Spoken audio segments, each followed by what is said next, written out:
l'information ne peut pas être neutre. Pourquoi on investirait l'argent du contribuable français, britannique, américain pour informer un Malien en Bambara, en Fulfulde, en Songhai?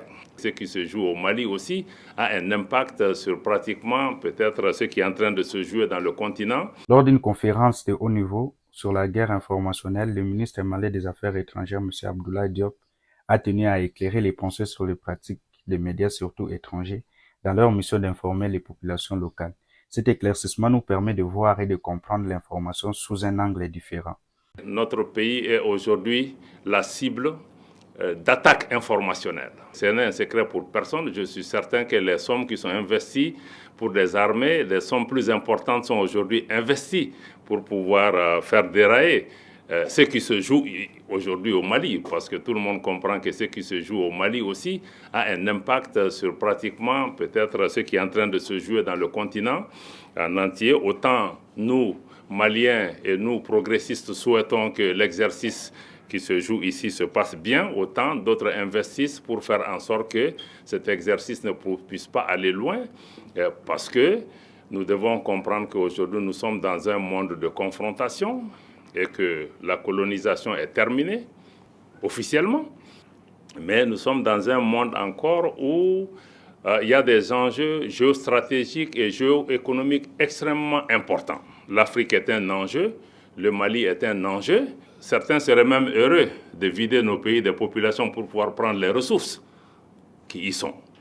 Donc ce sont des enjeux extrêmement importants de contrôle. Donc l'information s'inscrit dans le cadre de ces objectifs et de ces desseins, de pouvoir perpétuer la domination, de pouvoir perpétuer aussi des politiques hégémoniques. Et pour arriver à cette fin, il faut diaboliser, il faut manipuler, il faut déstabiliser les pays. Il y a une constance aujourd'hui que l'information est une matière fondamentale des relations internationales.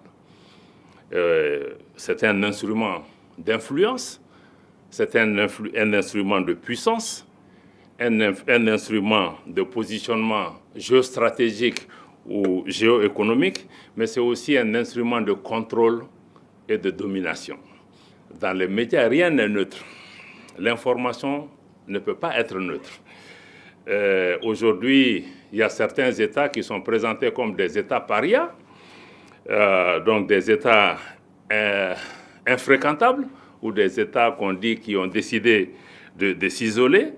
Tout ceci doit contribuer à forger une perception collective de rejet de ces pays, et même pour pouvoir préparer l'opinion demain. Si on attaque ces pays, ça trouve déjà qu'on les a tellement diabolisés que ça sera pratiquement acceptable pour tout le monde.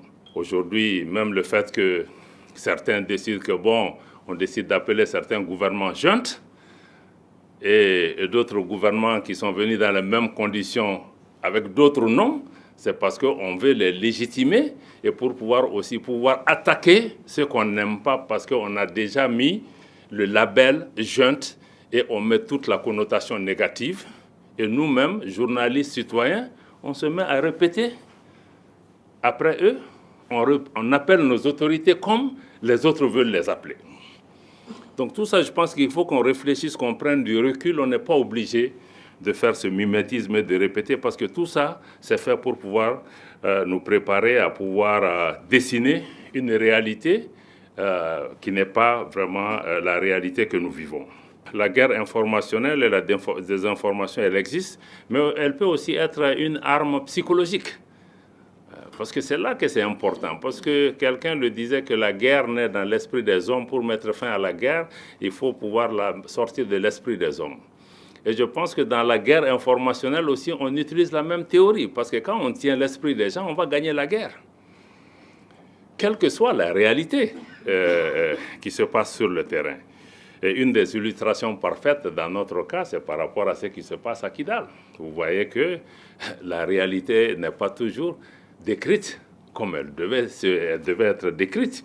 Aujourd'hui, il est un fait pour nous tous, pour vous, pour nous, que les forces armées maliennes contrôlent cette localité. Mais il y a certains qui essayent par tous les moyens. D'abord, on a nié que c'était possible. Après, quand ça a été possible, on dit que non, ce n'est pas eux qui ont fait. Ah, s'ils ont fait, ils n'étaient pas seuls. Il y a d'autres qui ont... Tout ça, c'est pour pouvoir dénigrer, diaboliser et montrer que les forces armées maliennes ne valaient rien. Elles ne peuvent pas faire ça. Elles ne peuvent pas avoir réussi.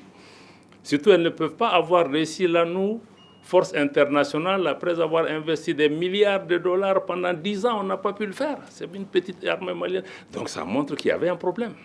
Pour les médias étrangers, posons-nous juste la question de qui contrôle ces médias étrangers,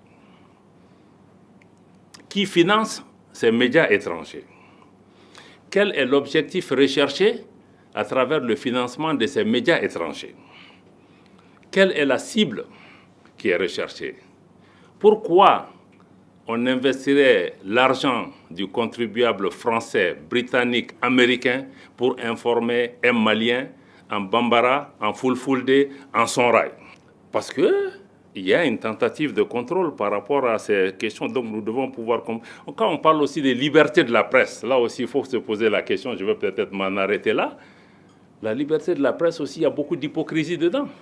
Parce que ces pays qui prétendent être des champions de la liberté de la presse, j'ai vu une télévision aux États-Unis qui a chassé 3 journalistes. Parce que ces 3 journalistes ont dit seulement que les Palestiniens ont autant de droits de se défendre que les Israéliens. Mais ça, est-ce que ça c'est nouveau? Pourtant, ça c'est des champions de dire que nous, c'est le droit de l'homme, liberté de presse. Quand le Mali touche un journaliste, ça fait le tour du monde. Mais ça, on a chassé des gens. Ça veut dire que même la presse privée, elle est contrôlée. Le gouvernement est pleinement conscient de ces enjeux. Mais on n'est pas seulement que conscient, parce que si vous regardez aujourd'hui, le ministre d'État, ministre porte-parole du gouvernement est là, tous les efforts qui sont faits par notre gouvernement pour pouvoir communiquer avec notre population, pour pouvoir informer, pour pouvoir dire ce qui est. Que les autres y croient ou pas, ce n'est pas important. Pour nous, ce qui est important, c'est ce que les Maliens pensent d'abord. On dit que le meilleur asservissement est celui de l'esprit. C'est ce qui se passe actuellement là dans la guerre informationnelle, sans peut-être s'en rendre compte. À l'heure actuelle, nous sommes bombardés de médias. La question qu'on doit se poser, c'est de savoir comment ne pas se retrouver sous influence des médias étrangers. Car ces médias ont souvent des agendas différents du bonheur de la population locale qu'ils sont tentés d'informer. C'est pourquoi il nous faut une approche afin de savoir comment analyser les informations que nous sommes en train de recevoir.